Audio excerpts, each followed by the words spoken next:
જો દોસ્તો હિયુ પણ નાઈ ધોઈને રેડી થઈ ગયો છે ને હવે ફોનમાં જોવે છે. હિયુ દૂરથી જો બેટા.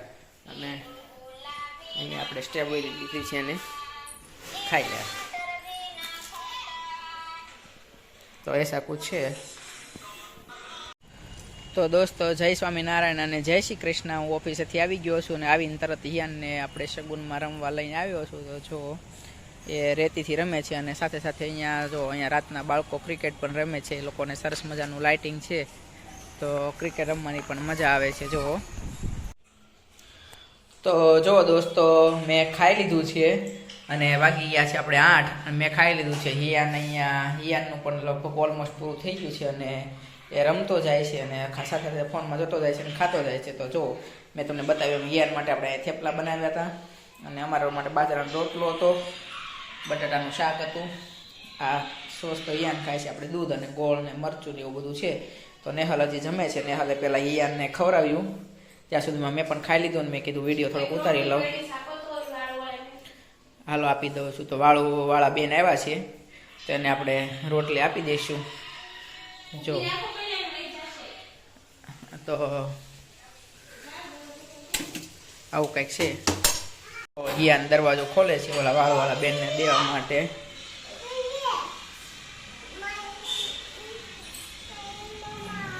તો જય શ્રી કૃષ્ણ અને જય સ્વામિનારાયણ દોસ્તો. તો આપણે મોટિવેશનની આજથી સિરીઝ ચાલુ કરી છે. તો એ પણ એમાં એક આજનો કોટ છે, હું તમને જણાવી દઉં. આજનો જે સુવિચાર એવો છે કે તમે કર્મોથી ડરો, ઈશ્વરથી નહીં. કેમ કે ઈશ્વર તો તમને માફ કરી દેશે પણ કર્મો તમને માફ નહીં કરે. કારણ કે કર્મો તો બધાને ભોગવવા પડે છે. તમે સારા કર્મો કરશો તો સારું ભોગવશો અને ખરાબ કર્મો કરશો તો ખરાબ ભોગવવાનું છે. તો અને ઈશ્વર માફ કરી દેશે કેમ કે ઈશ્વર આપણા માતા પિતાની જેમ હોય છે. આપણે કોઈ પણ ભૂલ કરીએ ત્યારે આપણા માતા પિતા કેમ આપણા ભૂલ ઓલા કરતા હોય એમ ભૂલ કરીએ તો માફ કરી દેતા હોય એમ ઈશ્વર પણ આપણને માતા પિતા જ છે તો એ પણ માફ કરી દે છે. બરોબર છે.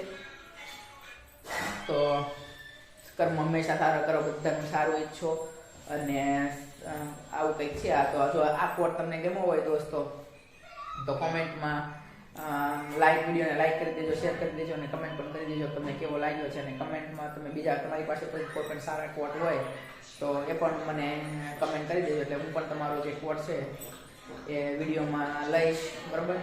તો એવું કંઈક છે. અને બીજી વસ્તુ એ છે, આજ મેં તુષાર શુક્લાની દોસ્તો એક સ્પીચ સાંભળતો હતો તો એમાં પણ એક સરસ મજાની વાત મને ખૂબ ગમી કે અત્યારના જે વાલીઓ હોય છે એ બાળકોને આપણે ભણતર માટે એવું હોય છે કે બાળકોને 2.5 વર્ષનો થાય ત્યારે સ્કૂલમાં ભણવા માટે મોકલી દે છે. તો એ ખરેખર સાચી વાત છે કે 2.5 વર્ષનો બાળક થાય એટલે એમને મોકલી દે છે ભણવા માટે. તો ખરેખર ન મોકલવું જોઈએ. તો અમુક તો સુપર મોમ્સ તો એવા હોય છે કે જે બાળકોને પોતે પહેલાં વહેલા ઉઠીને બાળકોને પણ વહેલા ઊંઘમાં હોય ત્યારે ઉઠાડીને લઈ જાય અને ઉઠાડીને ત્યાંથી સ્વિમિંગ પુલમાં નાખી દે અને સ્વિમિંગ પુલમાં ઘડીક તરણ કરાવશે, પછી પાછો ટેનિસ કોર્ટમાં લઈ જશે. ટેનિસ કોર્ટમાંથી વળી પાછી 2 શોટ રમી અને વળી પાછો ક્રિકેટ રમવાને અને વળી પાછો ત્યાંથી ઘરે લાવીને નાસ્તા પાણી કરાવીને પાછા ટ્યુશનમાં, નર્સરીમાં, સ્કૂલે અને એવી રીતના આખો દિવસ બાળક બિચારું બીજી નથી રહેતો, એને ખીલવાની શક્તિ નથી મળતી કેમ કે એને આખો દિવસ શિડ્યુલ જ એવું ટાઈટ કરી દીધું હોય છે તો રમવાનો સમય જ નથી મળતો. અને એમણે એક બીજી વાત એક પણ સરસ કહેલી કે બાળકોને હોમવર્ક છે સ્કૂલવાળાઓ ખરેખર ખોટું છે કે ઘરે હોમવર્ક આપે છે. સ્કૂલમાં જાય તો સ્કૂલમાં જ બધું પૂરું કરાવી દેવું જોઈએ. સ્કૂલવાળા પૂરું નથી કરાવી શકતા એટલે ઘરે હોમવર્ક આપે છે. તો આવું ખરેખર ના હોવું જોઈએ. તો સ્કૂલમાં જ પૂરું થઈ જતો અમને વાત તો મને પણ સાચી લાગી અને એ વાત એક લાગી. બીજી વસ્તુ એક બાળકોના શિક્ષણમાં માતૃભાષામાં શિક્ષણ અપાવવું જોઈએ કેમ કે જો બાળક માતૃભાષામાં શિક્ષણ લેશે તો એનો સર્વાંગી અને સર્વોદય વિકાસ થશે.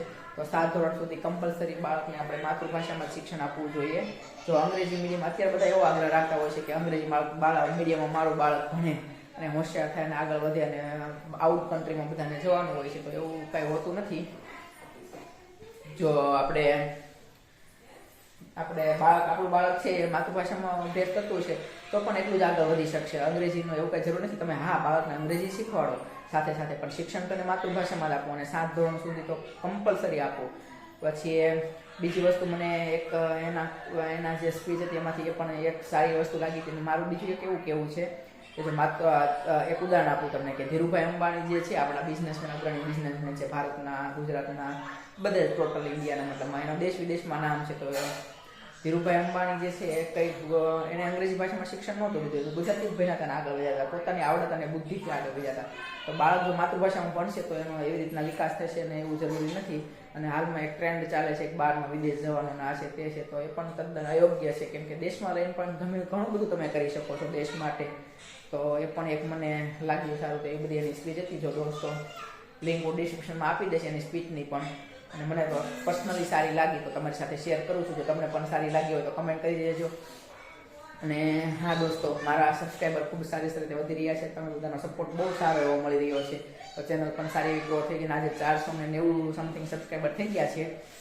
બરોબર છે. આપણે માઇલસ્ટોન 20 તારીખ સુધીમાં 1000નો માઇલસ્ટોન રાખેલો છે. જો દોસ્તો તમે મદદ કરશો તો ચોક્કસથી મને આશા છે કે મારા સબસ્ક્રાઈબર 1000 સુધી પહોંચી જશે. કંઈ અશક્ય નથી. તમે શેર કરી દેજો વિડીયોને બીજા સુધી. અને સબસ્ક્રાઈબ જે પહેલી વાર જોતા હોય સબસ્ક્રાઈબ કરી દેશો તો મારા માટે ખૂબ સારી વાત છે. કેમ કે હિયાનનો બર્થડે છે 20 તારીખે. તો મેં એવો એક ટાર્ગેટ રાખેલો છે અને હું ઈચ્છું કે એને ગિફ્ટમાં એક મોનેટાઈઝ કરીને મારી ચેનલ આપું. અને બીજી વસ્તુ કે મારા ટાર્ગેટ એચીવ થાય ને મને પણ કામ કરવાની વધારે મજા આવે. તો દોસ્તો તમારા સપોર્ટથી બધું જ શક્ય છે, કંઈ શક્ય છે નહીં. તો તમે લોકો સપોર્ટ કરશો, મારા વ્યુઅર્સને મજા આવશે અને તમારા માટે એવું નવું કન્ટેન્ટ લાવતા રહીશું તો તમને પણ મજા આવશે, અમને પણ મજા આવશે. અને બધાને બસ મજા જ કરવાની છે. આ દુનિયામાં કંઈ આપણે હારે લઈને આવ્યા નથી અને કંઈ લાવવાનું નથી. બરોબર છે. તો આવું કંઈક છે. તો તમને વિડીયો ગમે તો લાઈક કરી દેજો અને બીજા વિઝ્યુઅલ્સ પણ વિડીયોમાં પાછળથી હું તમને મોકલી દઈશ. તો થેન્ક યુ બધાને. જય શ્રી કૃષ્ણ, જય સ્વામિનારાયણ, બાય બાય. તો જો દોસ્તો અમે હવે ખરીદી કરીને આવી ગયા છીએ. તો આ વસ્તુ લઈ આવ્યા છીએ. થોડી ઘણી ખરીદી હતી કરવાની, તો જમીન કીધું જતાવીએ. તો શું શું લીધું છે આપણે બતાવીએ. જો આને શું કહેવાય? પિતાંબરી છે, સેવ ને એવું બધું ચેવડો બનાવ્યો છે. તો સેવ ને ગાંઠિયા ને એવું લીધું છે. સાથે ખાંડ પણ ખતમ થઈ ગઈ. ખાંડ ને સાબુની પેટી ને પાવડર ને એવું બધું ખરીદી કરી આવ્યા છીએ. જો અને કાજુ બદામ, અંજીર, અખરોટ અને પિસ્તા ને એવું બધું સાથે સાથે લઈ આવ્યા છીએ. આપણે સવારમાં હેલ્ધી છે ને શિયાળો છે તો ખાઈએ આપણે એમ. અને ડૉક્ટરે પણ કીધું છે કે સારું ખાવાનું. તો એવું કંઈક છે. યુ મંડ્યો છે રમવા આવીને. તો જુઓ. અને દોસ્તો જુઓ, હવે કાવ્ય રમવા આવી ગયો છે. ઉપર મહેમાન આવ્યા છે ફરીને આજે પાછા. તો કાવ્ય રમવા આવી ગયો છે. તો કાવ્ય ને યુ રમે છે અને મોજ મસ્તી કરે છે. અને અહીંયા કચરાનું કામ થાય છે જમીને પછી. જો તો આ કાવ્ય છે ને હિયુ છે, બે રમે છે ગાડીથી. આ ગાડી લઈ લે બેટા, આ ગાડી લઈ લે એટલે મમ્માને કચરા. હા ગાડી આવડિયા લઈ લે, તારું ટ્રેક્ટર છે એ લઈ લે, જા જા. અને ઓલી સાઈડ જતો રહે. તો જો